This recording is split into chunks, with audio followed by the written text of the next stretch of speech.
ನಮಸ್ಕಾರ ಸ್ನೇಹಿತರೆ, ಸ್ವಾಗತ ನಿಮ್ಗೆಲ್ಲ ನನ್ನ ಚಾನೆಲ್ಗೆ. ಇಂದು ನಾವು ಮಾತನಾಡೋದು ಕನ್ನಡ ಸಿನಿಮಾ ಇಂಡಸ್ಟ್ರಿಯ ಈ ವರ್ಷದ ಬಿಗ್ ರಿಲೀಸ್ ಅಂದ್ರೆ 45 ಸಿನಿಮಾದ ರಿವ್ಯೂ ಬಗ್ಗೆ. ಈ ಚಿತ್ರ ಸಂಗೀತ ನಿರ್ದೇಶಕ ಅರ್ಜುನ್ ಜನ್ಯ ಅವರ ನಿರ್ದೇಶನದಲ್ಲಿ ಮೊದಲ ಬಾರಿಗೆ ಬಂದಿದೆ. ಮಲ್ಟಿ ಸ್ಟಾರರ್ ಚಿತ್ರ. ಕರುನಾಡ ಚಕ್ರವರ್ತಿ doctor Shivarajkumar, real star Upendra ಮತ್ತು versatile actor Raj B Shetty ಅವರು ಮುಖ್ಯ ಭೂಮಿಕೆಯಲ್ಲಿ. ಚಿತ್ರದ ಕಥೆ ಏನು ಅಂತ ಕೇಳಿದ್ರೆ, ಇದು ಜೀವನ, ಪ್ರೀತಿ, ಡೆಸ್ಟಿನಿ, ಕರ್ಮ ಮತ್ತು ಸನಾತನ ಧರ್ಮದ ತತ್ವಗಳನ್ನು ತಾಕುವ ಒಂದು gripping action drama.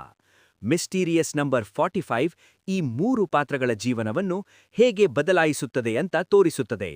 High octane action, emotional drama, philosophical ಟ್ವಿಸ್ಟ್ಗಳು ತುಂಬಾ ಇದೆ. ವಿಎಫ್ಎಕ್ಸ್ ಕೆಲಸ ಭಾರೀ ಮಟ್ಟದಲ್ಲಿದ್ದು ಹಾಲಿವುಡ್ ಲೆವೆಲ್ಗೆ ಹೋಲಿಸಬಹುದು. ಕೆನಡಾದ ಮಾರ್ಸ್ ಸ್ಟುಡಿಯೋದ ಕೆಲಸ ಅದ್ಭುತವಾಗಿದೆ. ಪರ್ಫಾರ್ಮೆನ್ಸ್ಗಳ ಬಗ್ಗೆ ಹೇಳೋದಾದ್ರೆ, ಶಿವಣ್ಣ ಅವರು ತಮ್ಮ 129ನೇ ಚಿತ್ರದಲ್ಲಿ ಕೂಡ ಡೆಬ್ಯೂ ಮಾಡಿದಂತೆ ಎನರ್ಜಿ ತೋರಿಸಿದ್ದಾರೆ. ಒಂದು ಫೀಮೇಲ್ ಗೆಟಪ್ನಲ್ಲಿ ಕಾಣಿಸಿಕೊಂಡಿದ್ದು ಅದು ಹೈಲೈಟ್. ಉಪೇಂದ್ರ ಅವರ ಸ್ಟೈಲಿಶ್ ಆಕ್ಟಿಂಗ್ ಮತ್ತು dialogue delivery super. Raj B ಶೆಟ್ಟಿಯವರು ಇನ್ನೊಸೆಂಟ್ ಪಾತ್ರದಲ್ಲಿ ಇಮೋಷನ್ಗಳನ್ನು ಅದ್ಭುತವಾಗಿ ತೋರಿಸಿದ್ದಾರೆ. ಎಲ್ಲ ಆಕ್ಟರ್ಗಳು ತಮ್ಮ ಬೆಸ್ಟ್ ಕೊಟ್ಟಿದ್ದಾರೆ.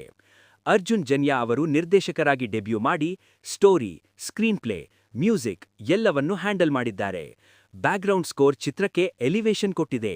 ಸತ್ಯ ಹೆಗಡೆ ಅವರ ಸಿನಿಮ್ಯಾಟೋಗ್ರಫಿ ಮತ್ತು ಎಡಿಟಿಂಗ್ ಕೂಡ ಟಾಪ್ ನಾಚ್.